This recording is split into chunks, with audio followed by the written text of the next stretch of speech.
Magandang hapon mga kabusing. Tabas tayo ng gulong. Yan o. Mas naman.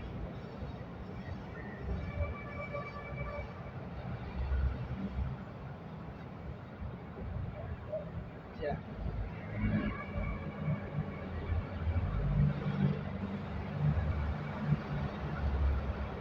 Tabas tayo ng gulong para gawa tayo ng rubber lifter. Gamit ko kutsilyo. Mano-mano to.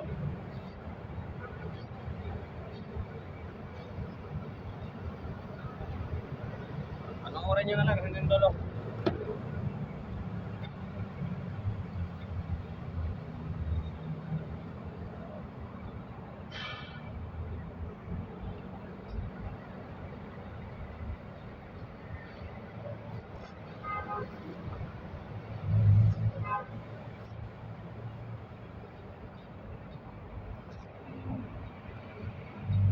Ito yung mga ginagawa ko ng busing ng mga sasakyan.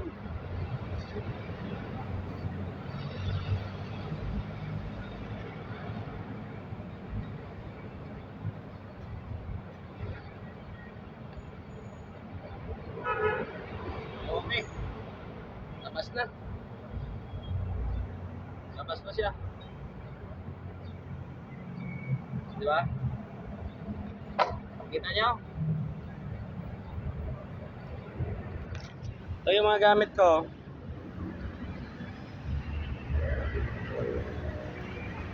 Yan yung mga materialis ko. Yan.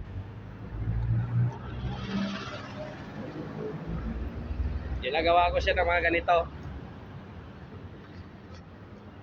Yan, ginagawa ko siya ng mga ganyan, no? Yan, gawa ko yan. Mga busing ng kotse yan. Truck. Mga pangilalim. Yan sila, oh.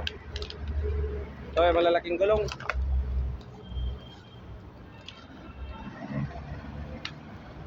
Ano to dito? May mga ano rin dito, body repair, mga pintura, magagaling rin magpintura yung ano dito, yan. Sila. Yan. Ito mga ano, ginagawa nila sa sasakyan. Yan. Yan sila, oh. Oh. Yan. Alis sasakyan dito mga gawa. Papagawa pa yan, yan, oh. Tingnan nyo kung gaano kaganda yung gawa nila ng ano, Hilux. Yan, oh. Ito yung bigate na pintor dito. Tingnan, mag-hi ka, mag-hi. Oh. Ito, binadi-repair pa lang to. Tingnan nyo yung mga gawa nila bumper, oh. Pangga yan. Pinadi-repair lang nila yan. Inaayos nila, oh. Oh. Kaya mekaniko, marami mga mekaniko rin dito nag-overhaul. Body repair, magaling yung body repair dito. Parang